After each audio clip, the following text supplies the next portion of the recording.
14 विधि। ये नीचे की क्लास में कई बार आया है कि कार्बन 14 विधि क्या है, या कार्बन डेटिंग या कार्बन तिथि निर्धारण विधि।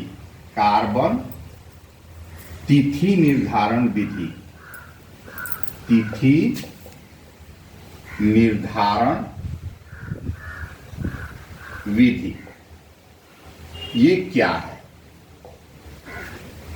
तो इस तरह से ये प्रश्न आता है। अभी 12th के हिस्ट्री में इसको पढ़ना है, पुरातत्व से भी चीजें संबंधित चीजें पढ़ाया जाता है। तो उसमें कार्बन 14 विधि या कार्बन की तिथि निर्धारण विधि, कार्बन तिथि निर्धारण विधि क्या है, इस बारे में पढ़ना है।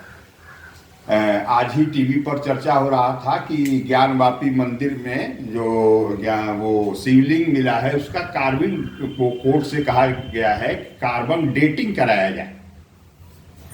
कार्बन उसका माने पता लगाया जाए, उम्र का पता लगाया जाए। तो बहुत सी चर्चा हुई है, बहुत लोग इसको नहीं जानते हैं। तो जो लोग इस वीडियो को देखें वो सबको समझ में आएगा कि ये चीज़ क्या है। असल में क्या होता है कि पर्यावरण में जो कार्बन होते हैं वो कार्बन दो तरह के होते हैं। एक होता है कार्बन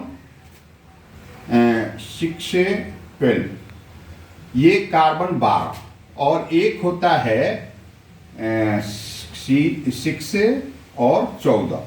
माने ये कार्बन के दो समस्थानिक हैं। कार्बन के क्या है, ये दो समस्थानिक। इनको अंग्रेजी में आइसोटोप कहा जाता है, आइसोटोप कहा जाता है। अब ये दोनों जो है किसी भी जीव में रहते हैं। जब जीव मिट्टी में दब जाता है तो सैकड़ों वर्षों के बाद क्या होता है कि वो जब मिलता है, उसका हड्डी मिलता है, उसका कुछ भी चीज मिलता है, तो उससे पता किया जा सकता है कि ये जीव कितना दिन पुराना है, ये चीज कितना। अब जीवों से बनी हुई चीज, जैसे ये कपड़ा बना है या कुछ भी बहुत चीजें हैं जो जीवों से बना है, उसमें कार्बन होता है। कार्बन डेटिंग पद्धति का उपयोग उसी में हो सकता है जो कभी जीव रहा हो, तभी उसमें कार्बन होगा। पत्थर में कार्बन नहीं होता है, इसलिए पत्थर का कार्बन तिथि निर्धारण विधि उसमें उपयोग नहीं किया जा सकता है। तो अब इसको समझते हैं कि कार्बन की तिथि निर्धारण विधि क्या है या कार्बन 14 विधि क्या है। तो ये जानिए कि कार्बन के जो दो समस्थानिक हैं, दोनों जीव में पाए जाते हैं। जीव जब मर जाता है तो कार्बन 14 जो होता है, C614, ये इसमें 6 गो इलेक्ट्रॉन होता है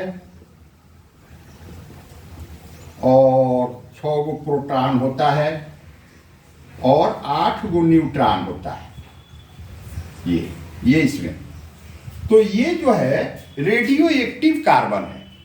माने ये स्वयं जो है विसरित होता रहता है, घटते जाता है उस शरीर में, उस बॉडी में या उस ऑर्गन में, जो कुछ भी कहें उसमें ये घटते जाता है। जब जीव मर जाता है तो थोड़ा थोड़ा घटते जाता है। अब इसका और आयु करीब 5000 साल है। माने कार्बन 14 विधि से 50,000 पुरानी चीजों को भी हम पता कर सकते हैं कि ये कितना पुराना होगा। तो अब क्या होता है कि जीव मर जाता है तो ये कार्बन 14 घटने लगता है और कार्बन 12 उसी में रहता है। तो कार्बन 12 और कार्बन 14 दोनों का अनुपात निकाल के और हम उस जीव का तिथि निर्धारण कर सकते हैं कि ये जीव या ये चीज जो है कितना पुराना है। इसी को कार्बन 14 विधि कहा जाता है। बस, धन्यवाद।